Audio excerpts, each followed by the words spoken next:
Yeah, so can you see my screen? Okay. Okay. Right. So now I'm going to um, log into my application with my account. Again, good evening, guys. Sorry, today my previous meeting went delayed. Okay. It continued till 7 o'clock, and I have some. I joined a little late to this meeting. Yeah, now we are in call center application. Okay. Yeah. So let's go back to setup.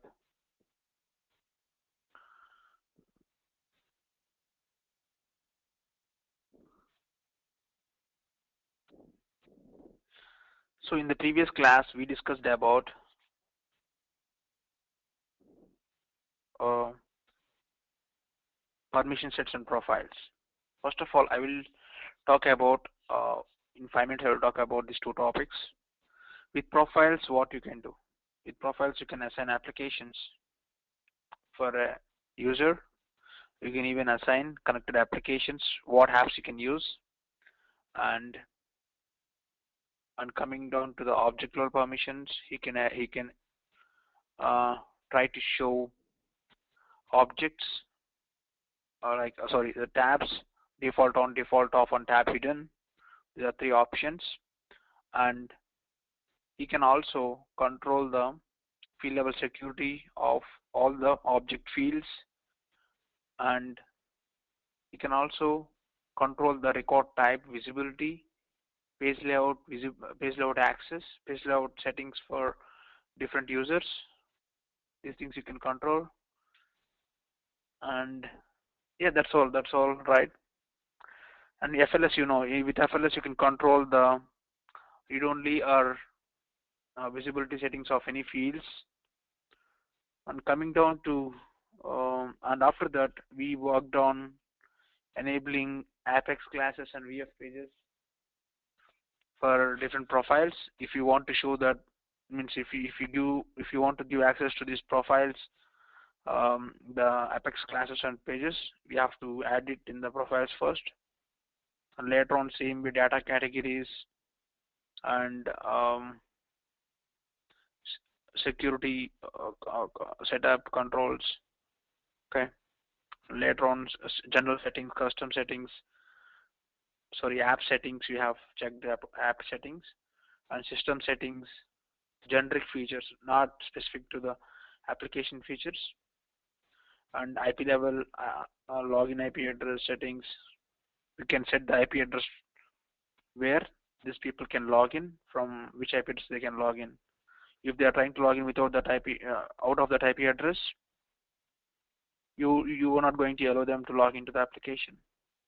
This is called IP ranges. Okay. And even login hours also on the weekly, day wise, Sunday, Monday. So if you want to give only on the weekdays, yes, Monday to Friday I can give 8 to 5, 8 a.m. to 5 p.m. Yeah, these are all the things what we discussed in profiles. And coming down to permission sets, same things, but we don't have access. Yeah, and I have forgotten to tell about the password policies and session settings. These things are not available for permission sets, but most of the things are common in permission sets also. But where we use permission sets? Permission sets are used to give additional access to the users of the same profile.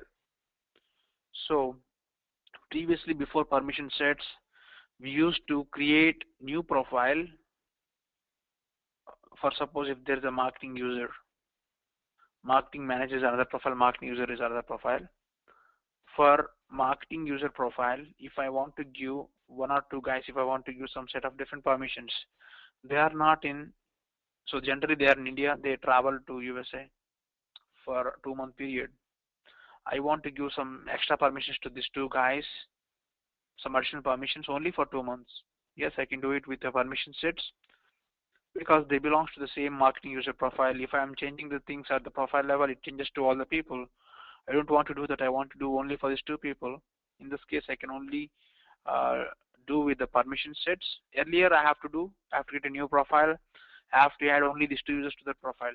Means that way we are duplicating a lot of profiles, and so there will be a lot of confusion in profile creation. And when you're trying to access in future, it may be there might be a problem, right? With permissions, you can do that very simply. You can only add these permissions only for 2 months, and after that you can remove it. So that the special access what you have given for 2 months is gone whenever you remove the permission set to that users.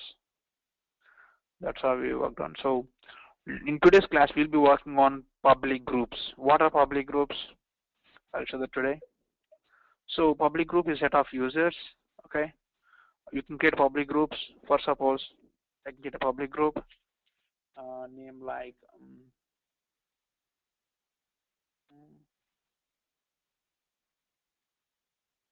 service team.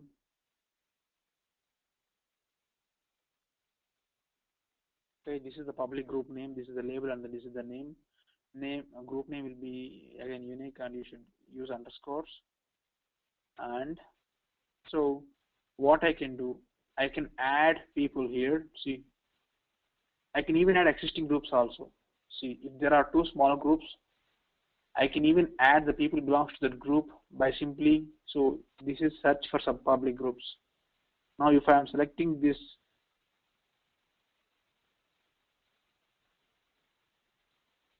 these are public groups. If I select this, if I am selecting this, all the users who belong to this on-site site group V1 is a group. Okay, and even if I am selecting a group, this also means the people who belongs to this group also, and people who belongs to this group will be added to this service team group. Or suppose, let's say there are 10 people in the organization. Out of 10 people, V1, V2, V3, V4, V5, V6, till V10. So there are 7 people in on-site sales group, that is V1 to V8. And in group Venkat, there are people like V5 to V10. Okay. So now what happens here is, if I am adding these 2 things, if I am creating a new group with the combination of these 2 groups, so can you tell me how many people are available in this group, service team group? The total people in this first group is 8 people. The second group is 5 people. How many people are available in the main group? 8 plus 5 minus 3, because V5, V6, V7, V6, V7, V8 are people who are also available in Venkat group. That is the reason I don't want to include them. Okay.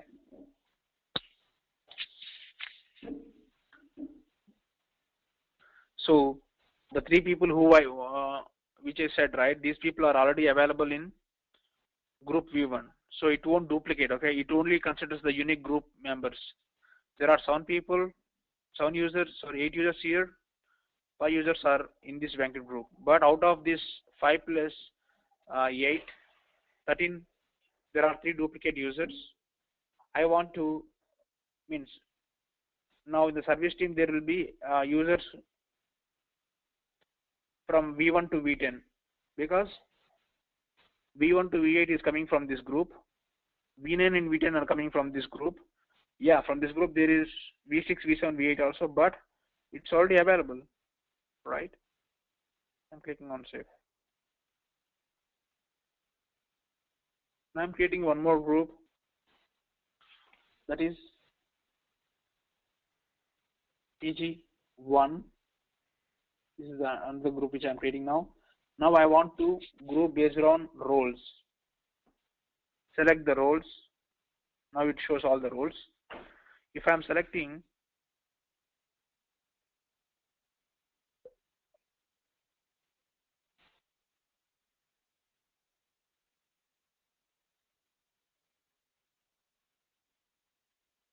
CEO, okay, means all the people who belongs to this role CEO will be assigned to this, and even I can even put COO also. I'm clicking on add, clicking on save.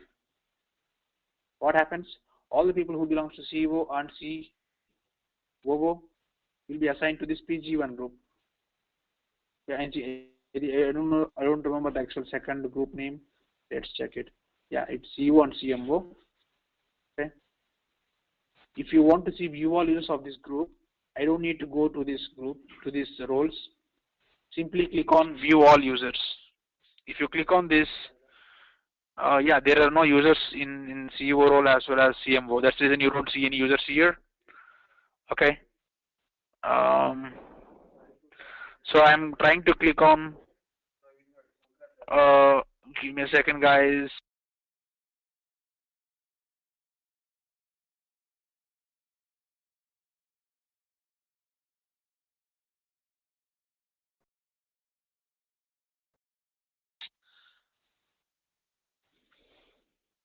Yeah, what I'm doing is I'm trying to add users, some more users, because no one is assigned to CMO role and CEO role here in this organization. Let's do one thing. I will try to log in a different organization which is having more users. Okay. So because there are no people here. That's the reason I cannot see people.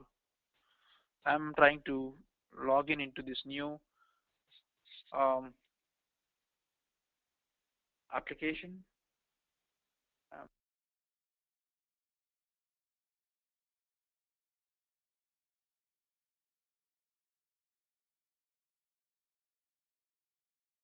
Yeah. If I'm going to public groups, yeah, here I can show the demo how things work. But what happened in my developer edition is there are no users in CEO role and all this stuff. That's the reason I cannot add people. See, first of all, I'm going to create a new group. 1 second.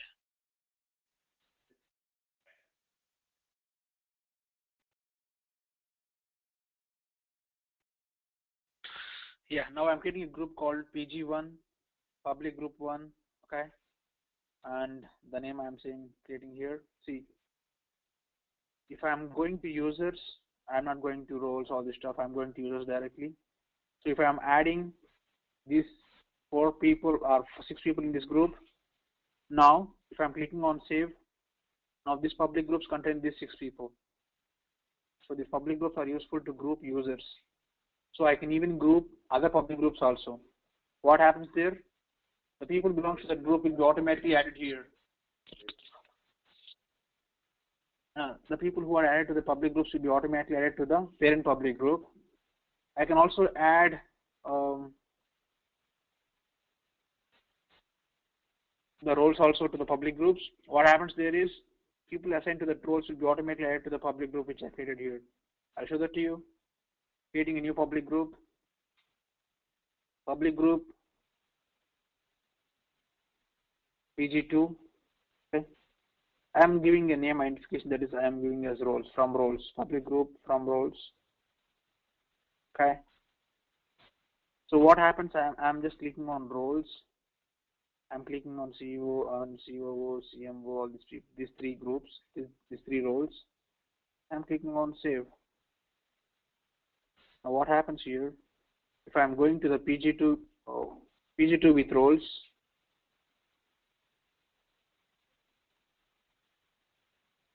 I will show how many users are available here in PG2. Remember, I have not added any users to the PG2 group. I simply added the roles. What happens here is the people who are assigned to the role will be automatically added to the PG2 group. Public groups are only is a set of users, not a set of roles or not set of groups. But you can also use this for setting the users also. You are going to use the public groups, your roles, all this stuff. Clicking on view users. See, these are the people who belongs to this PG2 group. Why these people belongs to PG group is, these people belongs to one of the roles of COO, CMO or CEO. Okay. Got it? If I'm I will show that how it works. I'm clicking on the 6 people. I'm opening in the new tab. I will show all the roles might belong to CEO or COO. or CMO, which are the two.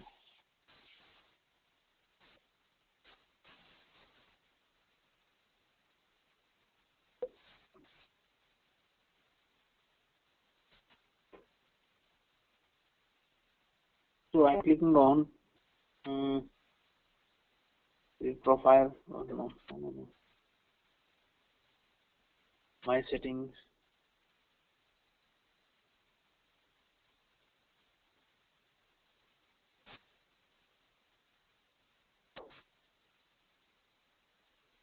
Advanced user details is the actual thing. Okay. See, the role is Evo. So actually, what happens here is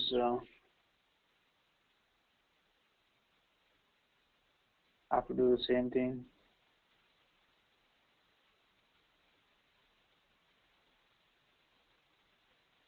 Yeah, COO. For this guy, I'm trying to click on user detail page. This is COO. And for this guy, only COO. I'm clicking on SS, CMO. Because you have seen, I simply created the PG2 group from the roles, okay? Because again, let's do one thing. Let's create, and you remember PG1 I created only with users directly.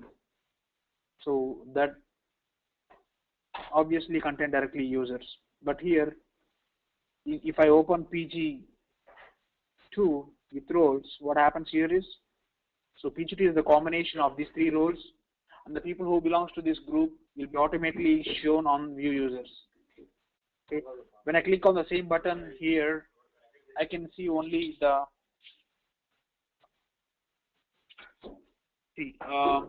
manager of the group also is automatically added here. These two people, and this guy is the manager of this group. Okay.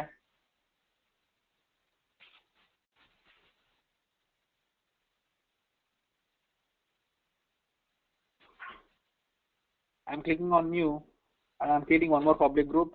So for suppose, why we use public groups? Public groups are useful in sharing rules, especially. So if I want to assign, so for suppose if there are 3 people traveling from India to USA, so for 6 months these guys will be here. Okay. For these 3 guys will be here.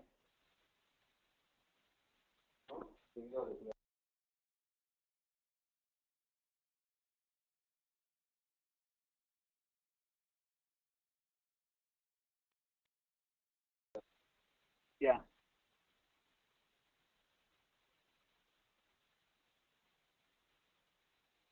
Yeah, I'm here at group membership. Okay. So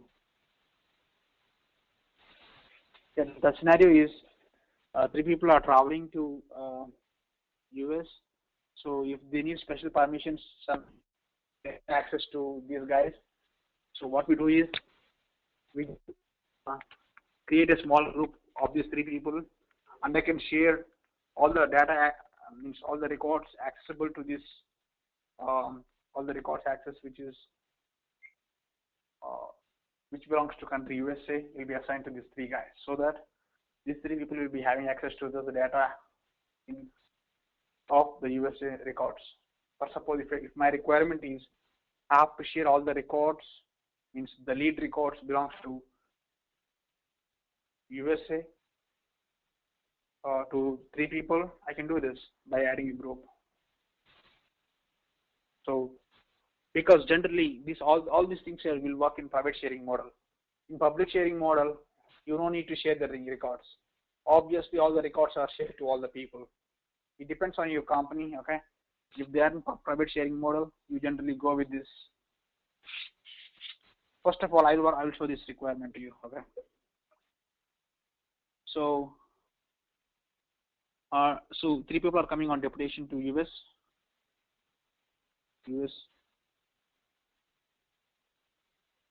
Sales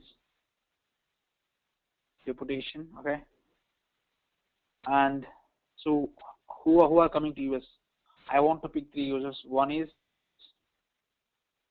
Sagar, one is Krishna, one is signing for Salesforce, the user which you have created, Ravi. Okay, yeah. And these 3 people are coming to US. These are sales guys. These guys are in US for 6 months. Okay. My requirement is I have to share the records of all the leads belong to country USA to these guys. Okay. If I want to do that, I have to go with the sharing rules. Remember this requirement. I will do it before end of this class. Okay. And let's go to queues. Okay. Yeah. So why we use queues specially? So if you want to distribute the records, okay, in a round robin fashion equally, okay, you can use queues, especially to share the workload, right? So if there are 100 people in your support team across the globe, okay, that's basic level support, okay. The level 1 support is 100 guys, okay. If there are 5,000 cases coming to your system daily, means issues coming to your system daily, you can distribute these 5,000 cases to these 100 users in a round robin fashion, one by one. So each user will be getting 50 issues. 50 into 100 is 5,000, right? So you're going to assign the issues one by one, like that's really useful in Service Cloud, okay? Case assignment with queues. What you do is you generally create different queues for level 1, level 2, level 3 support if you are having multiple types of support, okay? So generally people go in different ways, okay? Level 3 support is the base, some people call it basic support, okay? Level 3 support, whenever in level 3 support you have very basic uh, support guys where they can only fix some sort of issues. Level 2 support is some higher level issues they can fix it. Level 1 support, they are very super experts and these guys can fix means complex issues and stuff, okay? So that's the reason cases are escalated based on a priority. Automatically cases are assigned to different levels. If there is a low priority, I will assign to level 0. Sorry, I will assign to level 3. If it is medium priority, I will assign to level 2. If it is the high priority, I will be assigning to level 1, who are super experts who can fix it very immediately. That's what I want, right? If I have a service level agreement to fix the cases very immediately on high priority to any of the customers, yes, I use high priority, so that it automatically assigned to level 1 support who are experts in this group. So one of the member will be taking up this case from the queue. It automatically assigns case to one of the level 1 support guy, and that case will be automatically fixed by them. That's how we use queues. I'm going to get a queue before you today. Clicking on new.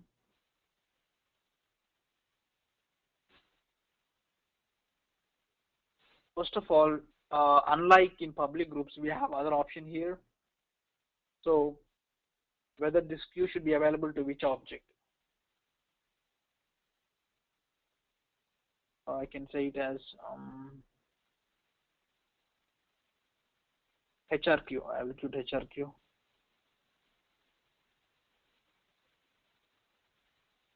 Okay. And so if you have any group email for these users, I can use the queue email, which is the group email. So if you are sending an email to this group email, automatically the email will be accessible by all the people. That's one way. So that's generally a group email for queue. No need to give. It's not required in Salesforce. And send emails to members when a case is assigned. If you want to do that, just check this. Okay, what happens is there is standard email going out of your system saying, hey, one record is assigned to you. Please work on this like this. from this queue.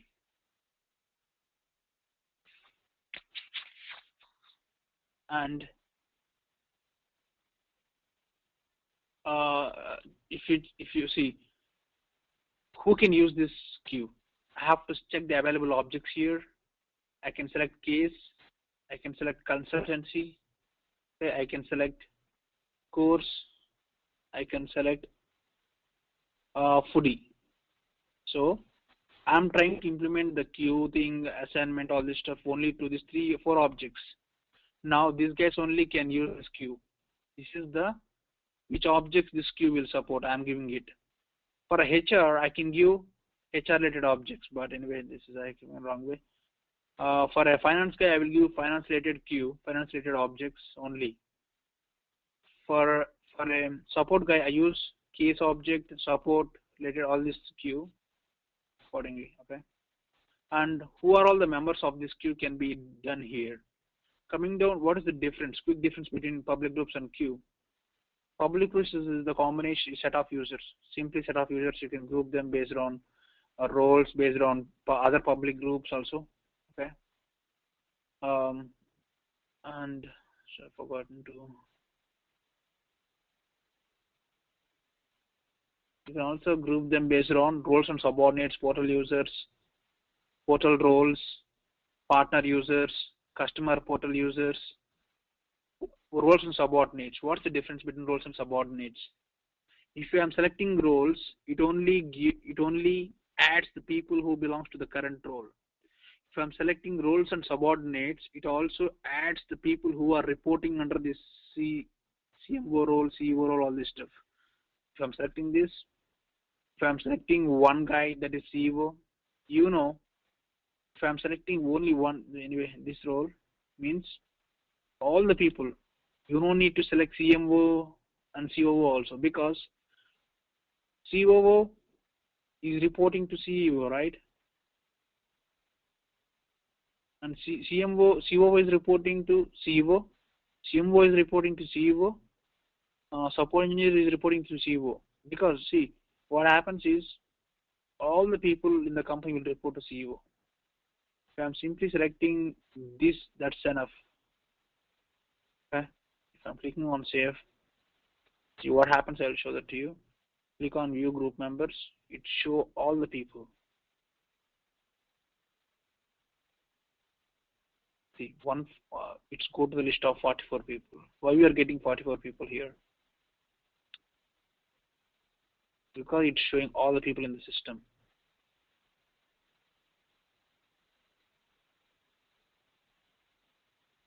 Not the portal users, not the customer portal, all the other users, but only the Salesforce users is showing it. Got it? Because roles and subordinates means the people who are reporting, the people who are under him, everyone will be added automatically here.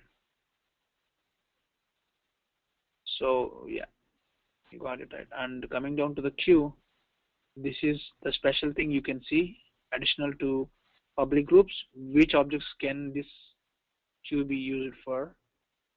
Okay, and apart from that, I can even do the same thing. How we are adding the members to the public group, same way you can add members to the queues also. So what are connection? I'm not sure on this connection. What is connections? Or can you see these connections in public groups? I think, give me a second.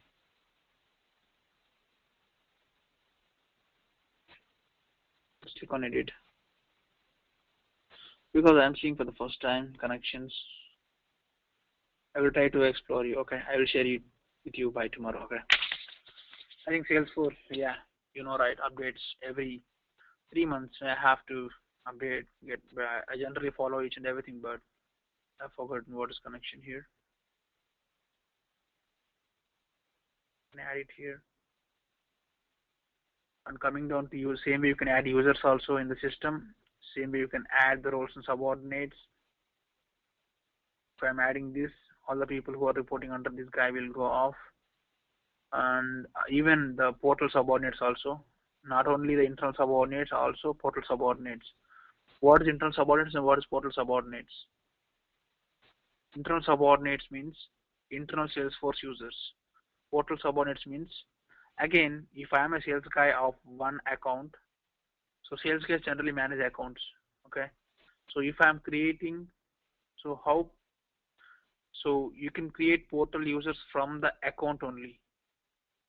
You can create customer portal, partner portal from the account page, means from the customer page or client page, whatever you call in your system. So means if I'm assigning some users to that account, that also will be automatically reported to this guy. I'll talk later about the customer portals and partner portals when I am trying demo about the sales and service cloud.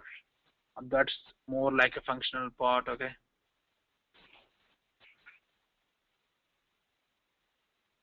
Got it. And roles. Roles means only people assigned to these roles and their manager of the roles also will be automatically assigned. Public group, other public groups also I can make. Simply I can select the PG1 group. If I click on save, now this group is created. Means if there are 8 people in PG1, the 8 group people will be automatically added here, the HR queue. If you select this, you click on view users. See, these are all the 8 people. And I think no one is coming from the connection. I think connection is the new concept. I will check about that. What is connection? See, the 8 people, means I think more than 8 people are coming from that group. So if I'm clicking on public group, if I'm clicking on view all users, yeah, got it. Manager, the same people are coming to the queue also, because I added PG1 to the queue, right? Same way you can add people, users, groups, and roles and subordinates, and portal users under them. Everything you can add it for getting roles, queues. Okay. So login history, you have idea. So you can check when people have logged into the application, from which browser, from what's the IP address. Everything can be tracked here with the login history. Okay. By clicking on this, I can see all the login history of all the people. I'm the one who is logging in.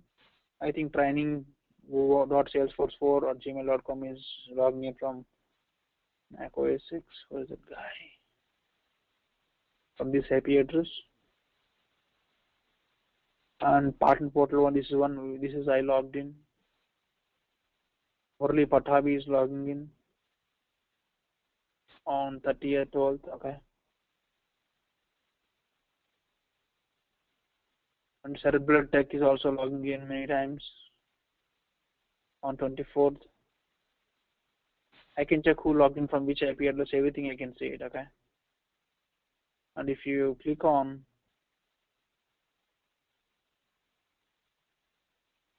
users, manage users, and so you have completed most of these things. So manage email users, mass email users.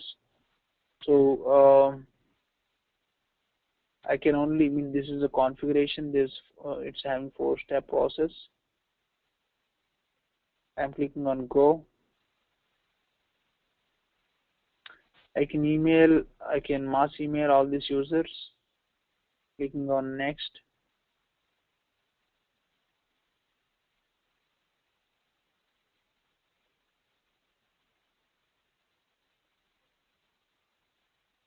So I want to send an email. Click on next. So mass email, and I can put this now. I can send it to all the people. Or suppose I can do one thing. If I'm doing some updates to my system on this coming weekend, I can email to all users by clicking on this. And first of all, I have to get a template for saying that, hey, this is what happening on this weekend. We are doing some updates. Please do not use the system from Saturday, from this Saturday morning 8 a.m. to 9 a.m. Okay. we are doing some scheduled updates like this. You can send out some email. First of all, you create a template and you can add it here and you can send it now. And you can even assign the mass email name. If I'm selecting this, I will automatically use a signature also. So BCC me on one email. Use my signature means every user will be having a signature. It automatically copies and right if I'm using this. If I'm using this, it automatically BCC me in the email message. Okay. So I can even schedule the time also. If I click on send now, it sends now. I want to schedule at some point of time at this time zone. If I want to specifically send in Pacific time, if I want to send at 8 p.m. PST, I can do that. Select this. I can even put the time as 7 p.m. That's it. Click on send. Automatically goes mail exactly on this time, saying that please not use the system, the same email what you have created in the template. Don't want to do email. Anyway, I'm doing it. That's no problem. Oh, mass email name is this is the required field.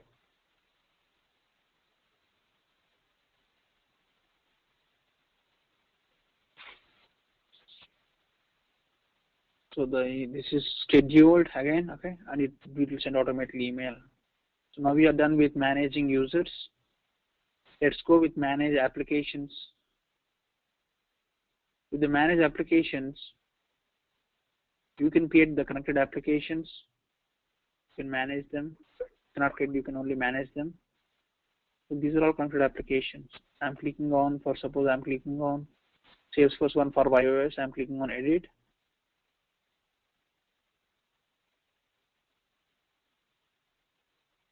Okay.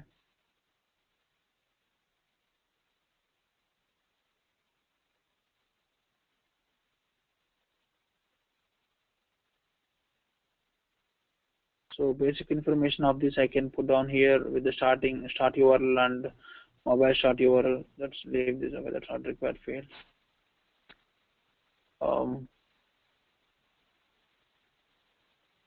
So these are all settings for this is one for iOS. Okay.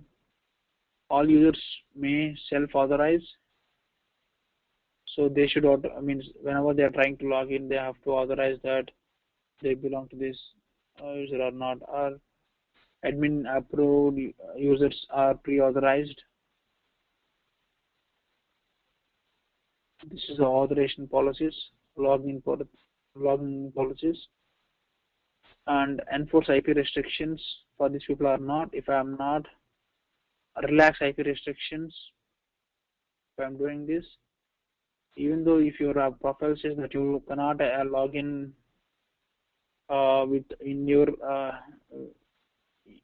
your home, if I am selecting this, they can log in from now on.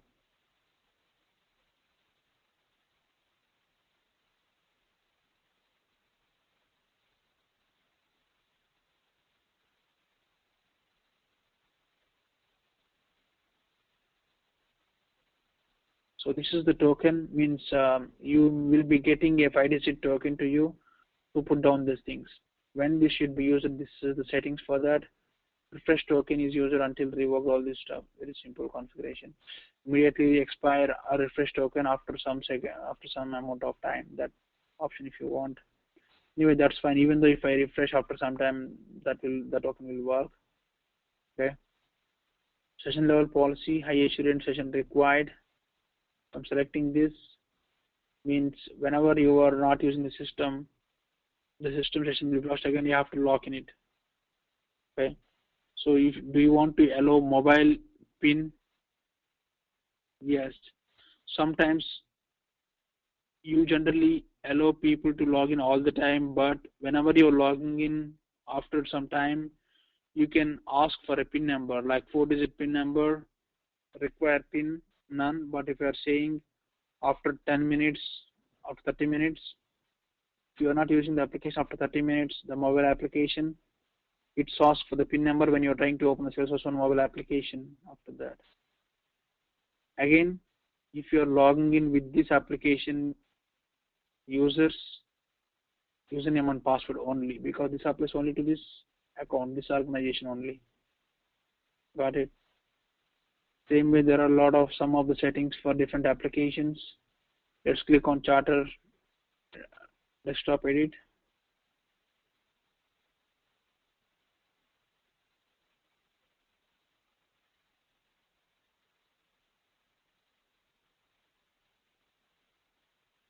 So what I can do is, when these users are trying to accept some, when these users are trying to log into application, the URL will show like this. Okay, the login URL, some important information they can show it on with this link, start URL and the end URL. Same with the Salesforce mobile application also. When they are trying to log in from their mobile phone, after logging in, so this use the start URL and mobile start URL. Okay, the same permissions are available here also, except the pin thing, because for charter there is no need of pin. You don't see important information in charter, right? Anyway, you are adding a lot of security layers, or you don't want to put the pin number for this. The pin number is only available for Salesforce Classic application as well as Salesforce One mobile application only. Okay, and same way, so if you are using mobile connected app authentication usage, so which all apps can use this organization? See, if I want to block it, I can click on block. One user is using Developer Force, and 6 users are using Workbench, some users are using App Exchange.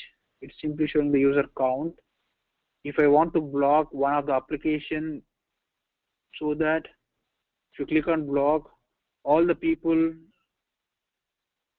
belongs to this organization cannot access this particular application from this user account.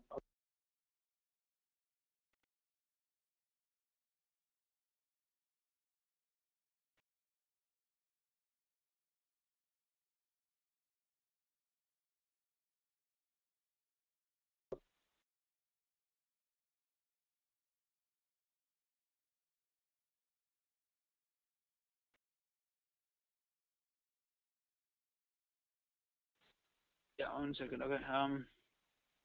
This is for blocking the applications.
Yeah.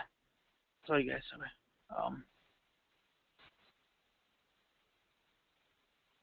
Yeah, this is for blocking some of the applications. Okay. You really got it right. So if you don't want to allow your employees to use this Workbench application, simply click on block so that they cannot use the application. So it generally shows the list of user count who is accessed in their lifetime. Okay. The app menu. So for suppose these are the apps which are available here. What is the order? In which order you can show it here? Okay. So for see, when I'm selecting this sales, as EJ2 is selected application, it's on the top. But anyway, if I'm not selected, it sits under sales app only. After sales, Salesforce One charter application is there. Oh, okay. I think this is Salesforce One charter for Android. Charter mobile for BlackBerry.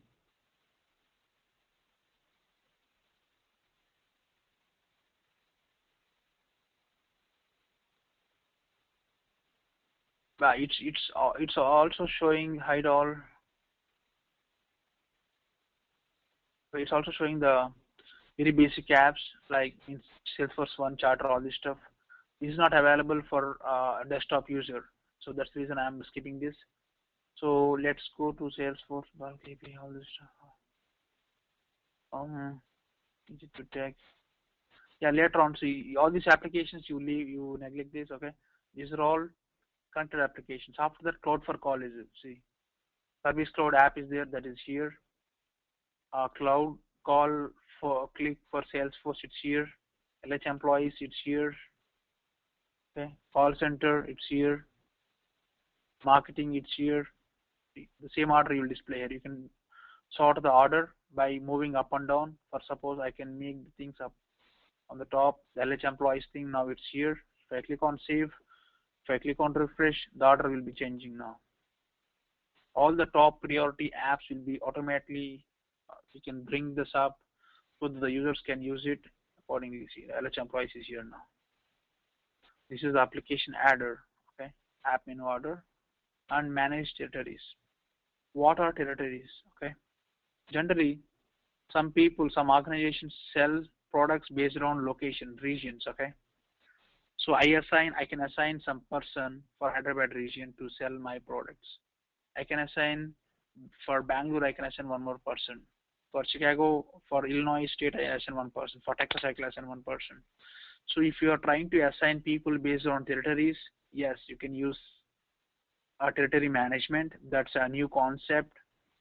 That's an advanced concept again in Sales Cloud. Okay, you can sell things based on territories. You appoint some sales reps based on territories and sales managers for the territory. You can again in the territory you can again split into regions, small regions, city wise or local some block wise. So the each state can be divided into 10 territories, 10 small region territories.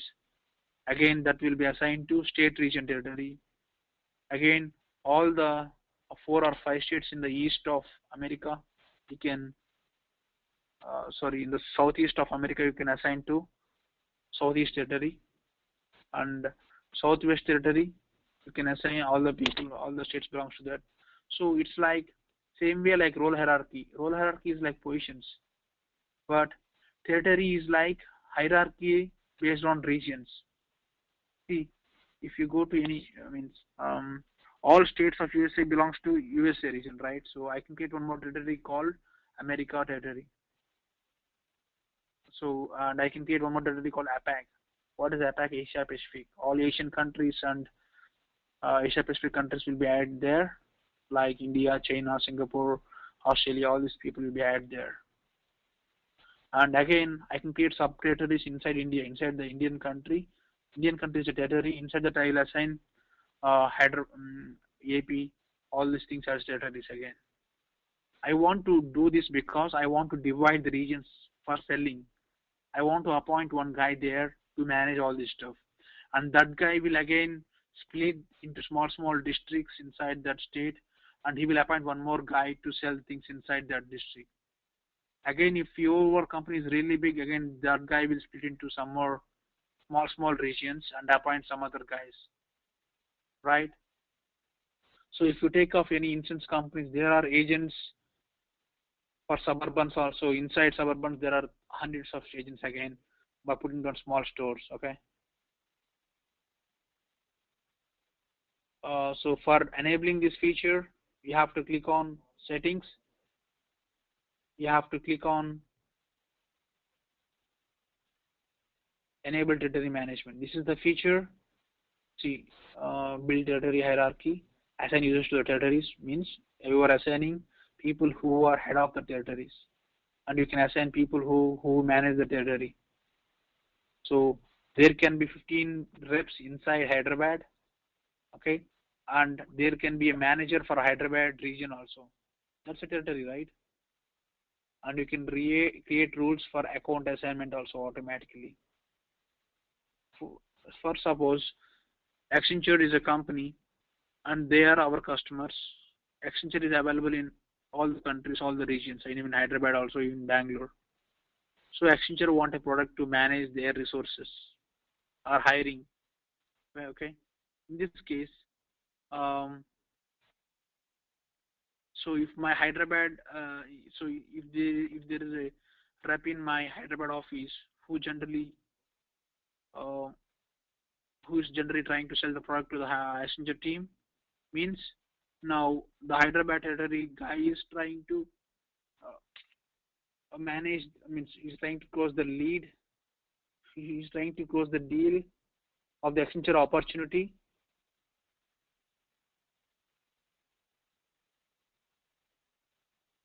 Okay.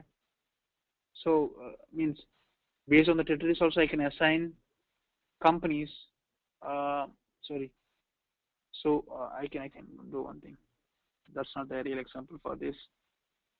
So for suppose if there is a person who lives in, sorry, if there is a company who is headquartered in Chicago, okay, there is a Chicago territory manager and there are four reps in Chicago. Now the four reps and the Chicago territory manager will be having access to this account information because that account is headquartered in Chicago. So these people can only have special access. I can use special access to this account, even though that account does not belongs to them, as that account belongs to this territory. These guys should be having special access if they need some sales demos, opportunity closing, deal closing, all this stuff. These guys will be reaching these people, this account. That's the specialty of this. And you can preview the account assignments. Means account assignments means generally you cannot access any accounts like simply, okay. The sales team, the company head will means the sales head will be assigning with some rules. He will put some rules for assigning. All the people who belongs, all the accounts who belongs to your region will be assigned to the people who belongs to that region only, so that these guys can travel and give demos in a short distance. So um, if I give, if I assign an account who belong, account which is headquartered in San Francisco to a person who is living in India, is it possible to close the deal by the Indian guy who is sitting in India? That's not possible, right? That guy has to come to SF and try to demo him. That's not possible. That's the reason I can put some rules. All the accounts belongs to this region. Chicago should be assigned to the people who belongs to this, users who belongs to this territory.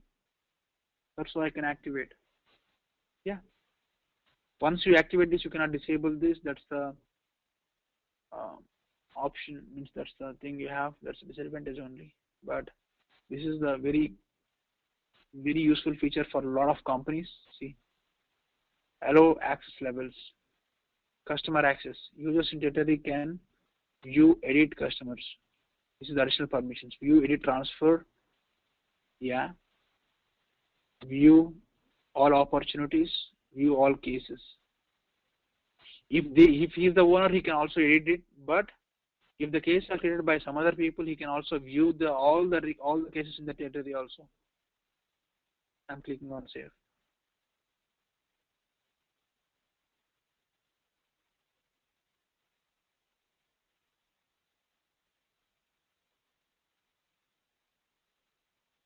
I'm trying to save this.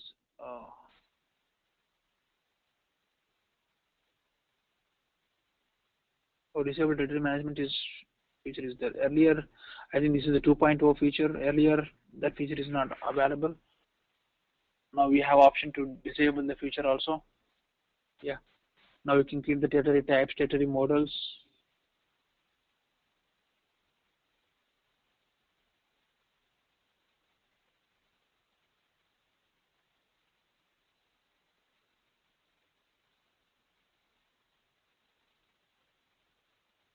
I can put some region. I can creating a territory type. Um,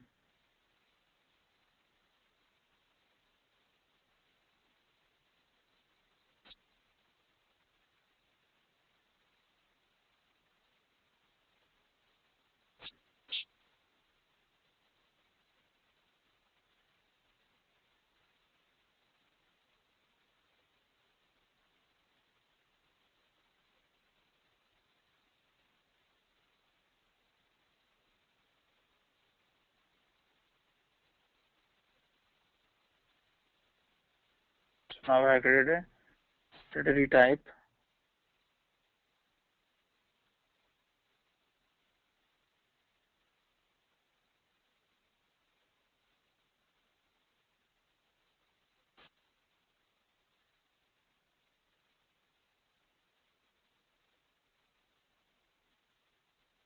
Clicking on territory model.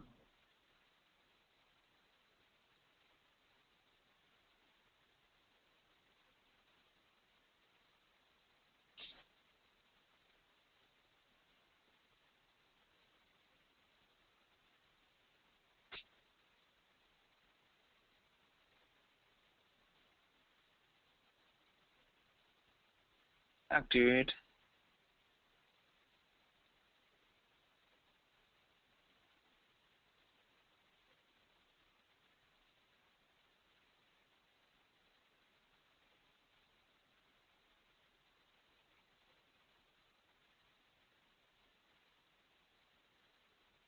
Activate it. View hierarchy. See now here you can contact the territory models here. Create territory. By clicking on this, you can click on expand all same way how you can do the same operation like whole hierarchy. You can configure here the territory type. You can set here territory model. It's all obviously region based. Okay, you can create multiple territory models. So if region based is not working, I can even go with industry specific territories, industry specific also. Healthcare, assign I can create separate model for that. Okay, yeah,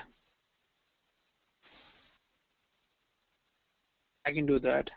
So all the so if there is a special health guy who deals with only healthcare clients, yes, that guy can do. Okay. Yeah, yeah. Let's keep this topic for now. But this topic is belongs to the sales cloud because you generally sell things based on territories. You can even support also based on territories, but mostly people use it for selling. So if someone is raising case, you obviously give global support anywhere. So you that's a common issue, right? You generally have different pricing, but coming down to the fixing issues, you don't care about where the region is. You especially use this territories in selling things. You especially offer discounts. You especially take care about fixing them, all this stuff. But supporting things can be done directly from online. Again, that depends based on the company. If you are an instance guy, yes, you need the so for suppose if you need support for your generators, yes, you need local hierarchical territory for fixing cases also, because people cannot fix cases directly from online. Global support won't work properly in that case. Okay, all the cases coming from that Chicago region will be automatically means sent to the Chicago office, Chicago support office only. So this territory hierarchy model will be applied in service cloud only in some industries like auto industry where the service centers are localized. They cannot fix or support issues by you cannot ship the cars, right? So they have to go to the local raised in Chicago, local service center in Chicago only. That's how it works. And company profile, you might have already gone through this. Company profile will tell you about the information about the licenses available for your company and your company data usage and everything. Again, I'll show that to you.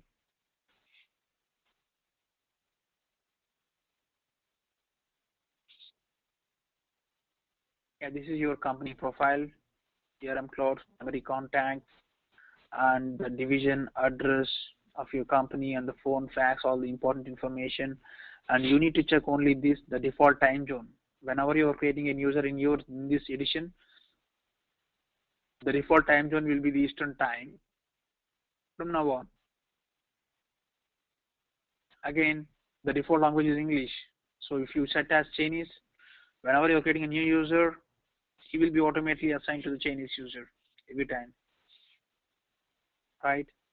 Means default language will be kept only Chinese for the Chinese companies, or Japanese for Japanese companies, sometimes, because they don't care. Okay, but Chinese really think a lot about the language settings. Okay, right? And user data space, yes, the data space is 250 MB. I'm using 27 MB of that. That's 1% of it. It's 1.2% like this. Anyway, it's 1% shown here. Okay, and you can see the total space available and what is the things user. Okay, see, 50 MB is the limit, 27 is user. 250 MB is the file storage, 255 MB is user in this complete organization. It's not specific to the users, it's for the company's profile, company's organization. Okay, and these are all the data usage. Which objects have used the data? Current data storage is used by contacts allowed 232, contacts 464 KB, 215 tasks 430 KB, 201 accounts 402 KB. All this data, which is based on object wise, you can see the reports. And photos have 24 photos, 0 KB. I think this is referencing some documents. Yeah, that is here. The documents, photos are here, 292 KB. Current file storage. This is the file storage in the system. In the restaurants, we are attaching some files. It seems 8 KB, 12, 8 KB. Attachments 14. Record count 14 attachments, 4.1 MB. These are the file storage. Okay, attachments 4.1 MB. This is the highest. And 50 MB for content. Means Salesforce content app is using 50 MB of data. Okay, top users by data storage. Okay, so who used it a lot? Venkat used it a lot, and Charan used it a lot. Murali used it, the third guy who used it a lot. I can see the report like this. 46% is used by Venkat. 1.2 MB. Okay. Same way, top users by file storage. Saif. This guy is using a lot. 427 MB. Based on this is data usage. This is file storage. That's how it works. It shows the reports of all these things. Again, this is completely data management, storage usage. But this is you went from company profile, and you have 23 licenses in your system and their views, their reports also. What is the report? You have detailed information, how many things user, how many user licenses, all this information is available here. Coming down to Salesforce, there are 20 licenses, 20 are user, 0 left. Starter free, 5000 are available, 1 is used, 4999 is available. Okay. Charter external, 500, 0 used, remaining is 500.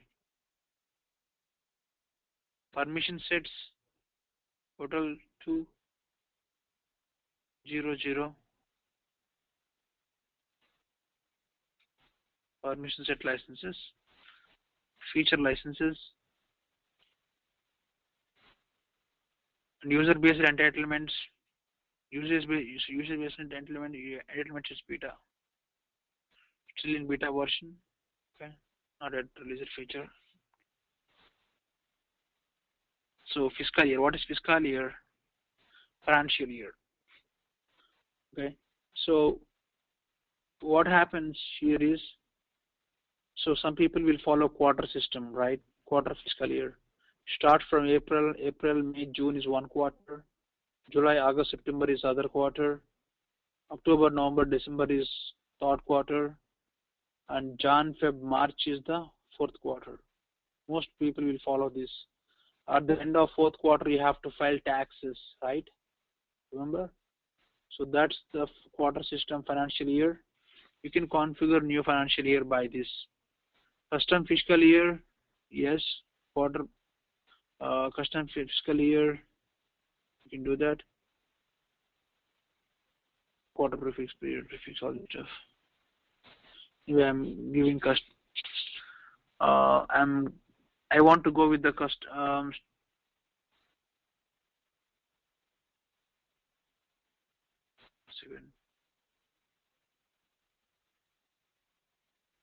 I'm creating a new custom financial year. So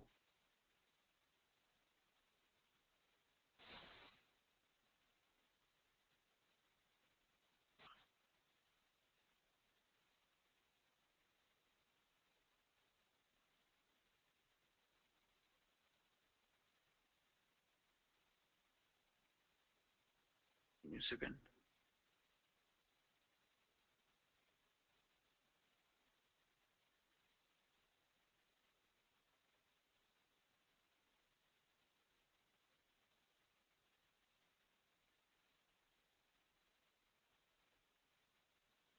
Make this as the default value. Master quick list. I want to go in monthly, okay, not period wise.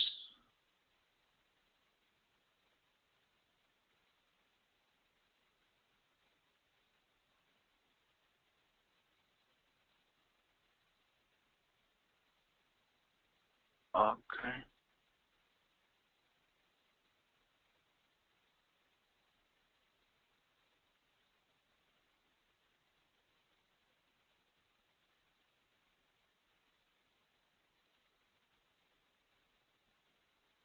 So actually I have enabled the custom financial year, okay. So these are the templates available here, the quarter system. So there are 4 quarters per year, okay, and 13 weeks per quarter, okay, 13 weeks per quarter.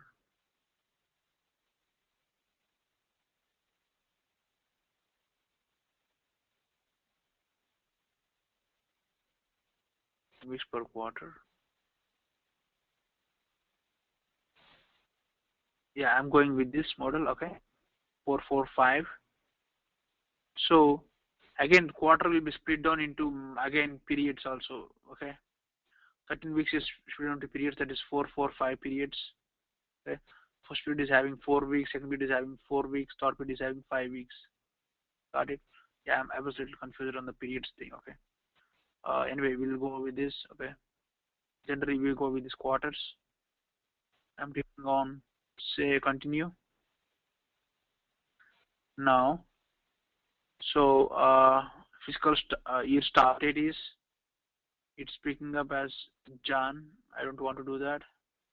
I'm clicking on April 1st, 2000 fiscal year. Okay, the fiscal year name is 2016 because if it is starting on 2015 April, ending on 2016 March, April 15 to March 2016, then it's called fiscal year 2016. That's okay. Starting weekday is Wednesday. That's fine. And yeah, see how it works.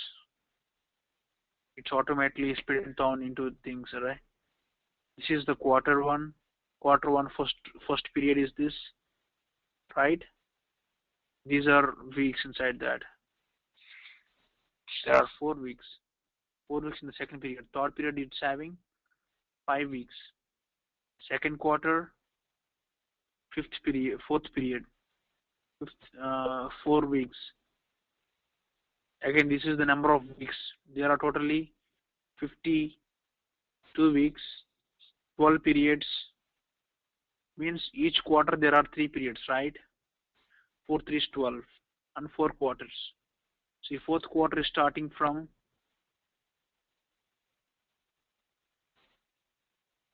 31st. Give me a second. First, fourth, okay, to the end of this. Fourth quarter is starting from 30th only, okay, because the last day won't be included. Means I think this system is including the last two is 30th date in the next quarter, third quarter. 29th is the last date of each and every quarter. If you see from all the things, the 29th is the okay. So as it's coming on periods wise,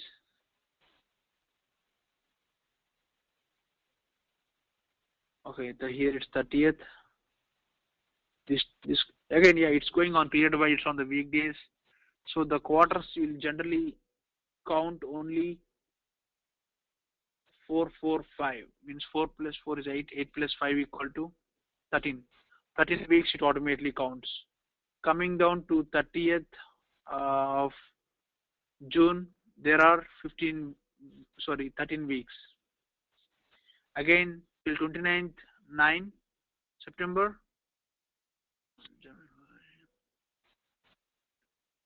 September, there are 13 more quarters from second period. That's the reason the last date of the quarter is changing, not exactly the monthly wise. So you are picking down the periods.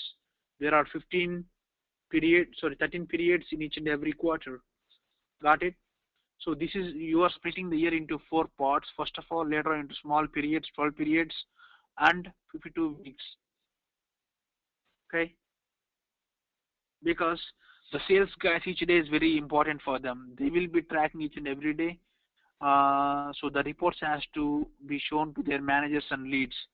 It shows, it sum up all the reports and dashboards for all the people inside and reporting to under sales lead, CFO, means who CMO and CFO. Okay, these guys will be seeing the reports of all the people under them, and the reports will be automatically seen by CEO also, who is talked to this guy. You can see what's happening in the sales, what's happening in the marketing for this financial years, for this quarter, for this period, for this week.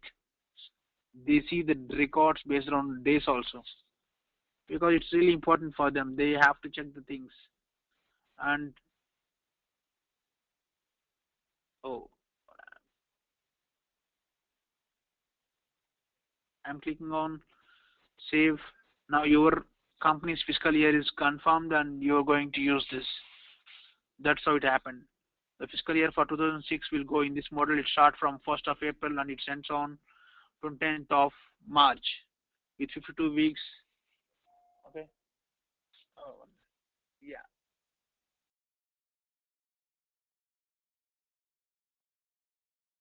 Yeah.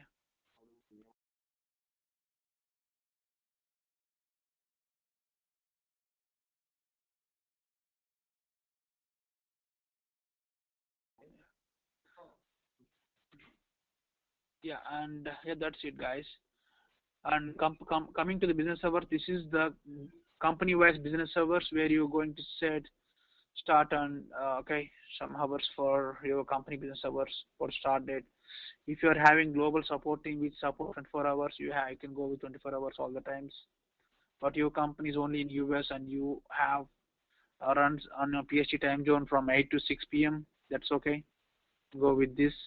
If your company is only in US and it runs from um, Eastern time, Central time, and PST, you can start with 5 a.m. because sorry, the company starts at 9, right? So 6 a.m. in the PST, okay, and in the evening time it's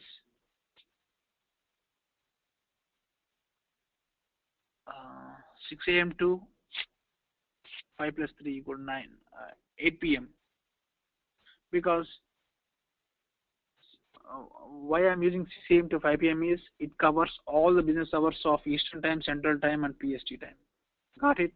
It starts before. If it is 6 a.m. in the PST time, means it's 9 a.m. in the Eastern time, right? 9 a.m. in the Eastern time, so that it works. Again, if I'm coming to the PST time, 8 a.m. Oh, sorry, 6 a.m. to 5 p.m. is okay. That's fine.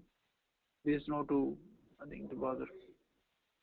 So if it is 5 p.m., obviously Eastern time and Central times uh, time is also completed. Okay, automatically.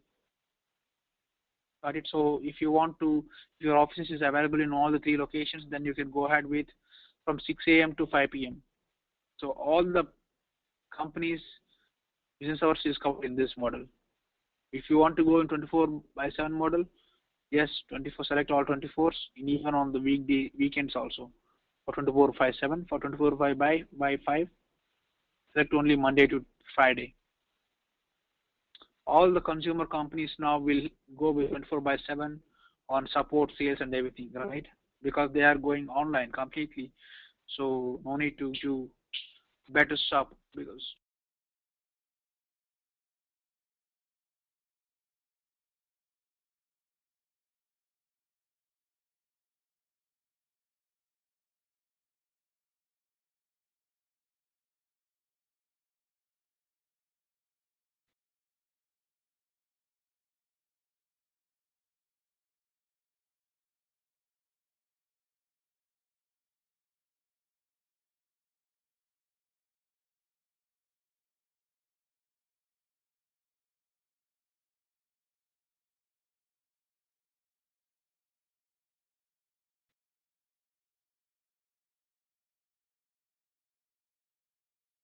oh, I'm really sorry, guys. I kept on mute and I'm speaking.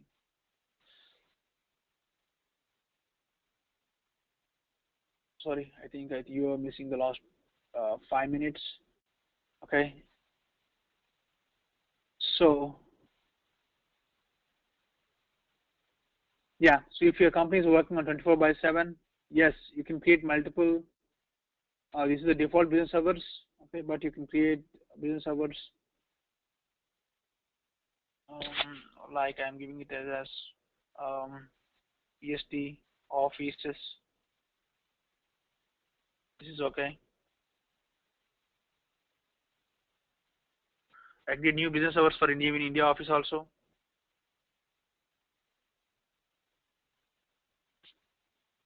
I'll select Indian Standard Time. It's here, and I can even select this, okay, so that their hours are different. 8 to 6 a.m. Indian hours means it's completely mid time for you guys, okay, and they can even make active also. Every time only one is active, so this is the default, and I can even active all the business hours. The people who belongs to Indian location also can use these hours. Now what happens here is why I'm creating business hours and holidays is, yeah, I can create the business hours like this, and I can even create holidays also. I can create new holidays, create the holiday name, time, date, from, to, all this stuff. If it is a recurring holiday, obviously, yes, January 1st, few things are recurring, right? I can do that. So I can configure holidays here, and why we are using holidays here is we are using support cloud, means call center in our system. So generally what happens here is if a case is high priority, I have to fix in 16 hours of time. If that is my requirement of my company policy, if a case is submitted by my customer on high priority, which is a premium customer for me, I have to finish in 16 hours. 16 hours means it won't generally count if it won't generally count the hours. It generally count the hours of the business hours. Okay. If it is supporting only 8 to 5, sorry, morning 9 to 5. Okay. So I'm only counting 8 hours per day here. 8 hours today and 8 hours tomorrow. Okay. So if there is a holiday, if the case is raised on Monday, that is morning 8 a.m. Okay. If there is a holiday on Tuesday, it won't even count Tuesday. It will count again. We have a time to fix the issue till Wednesday evening. Monday, Tuesday is holiday. That's the reason I am extending the 8 hours on Wednesday. So the Salesforce will automatically calculate all these rules based on the holidays. So the escalation happens based on these holidays also. If you are giving escalate this case after 16 hours of time to medium priority from low priority, so that automatically assigns to level 2 support. Yes, you can do that. So that will automatically uses the business hours and holidays also. Okay. These are specially used in Service Cloud. Okay. And fiscal year stuff is specially used in Sales Cloud. It's really important for Sales Cloud because that's the reason. If you see any sales guys, they really work. Means they really have a lot of work at end of quarter, okay, and end of financial years. Okay, they'll be having a lot of work. Got it? So if you expand this and language settings, what is the default language settings for your company? Which languages should be available? These are available. These are display languages. Means I have enabled all the languages available in my system for Salesforce users. I'm moving this. And if I want to enable all the other languages by Salesforce, Hungarian, Polish, Greek, Turkish, even Hindi, Tamil is also enabled. See, Hindi, Urdu, Bengali, Tamil, the Indian languages and all the global languages, everything is enabled here.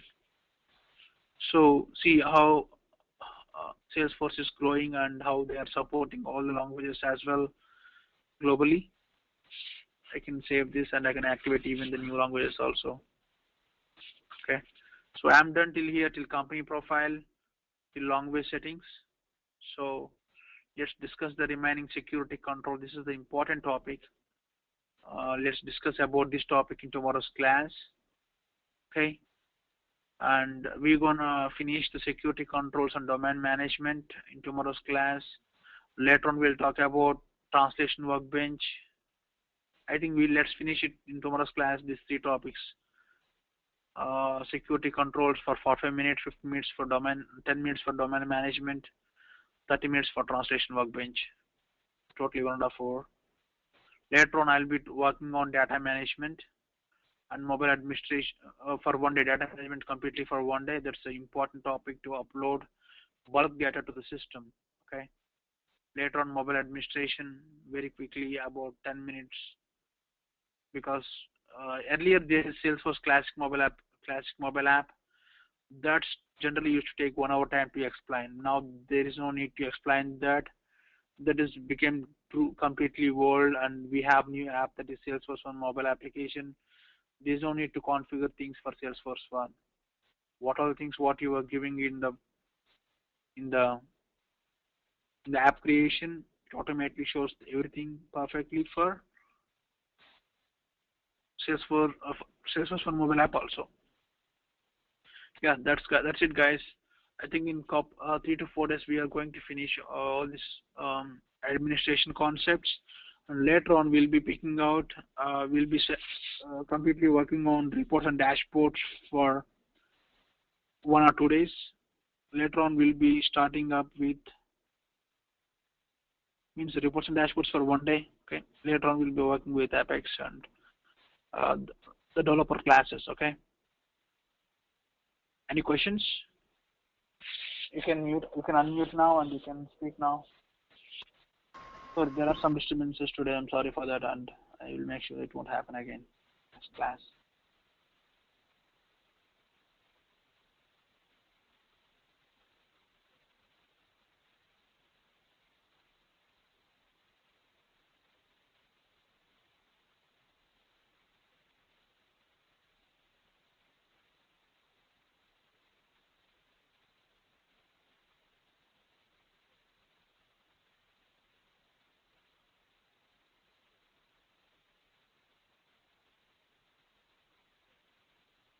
Okay.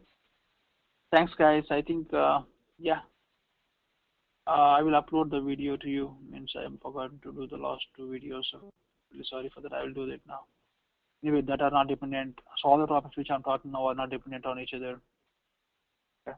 I'll do it now as soon as the class is done. Let's meet in tomorrow's class, guys. Thanks for joining. So yeah, so one more recommendation. So if I'm joining little late, sometimes I used to travel and I'm joining on my aggressive means uh, with to time. So that's the reason I'm late by 5 to 10 minutes at max. So please try to be on the please try to be on the call. Let's wait for 10 minutes, okay? Anyway, it won't happen again. But today there's a meeting and it took some time for me to join the call. Yes, I will do that. I'll do that. So yeah, Karthik, if I still did not find the class, what I will do, I will repeat the class for you guys. Tell me the topic name. Yeah, that's a validation role link. Sure, I'll do that. Yeah, I will do that.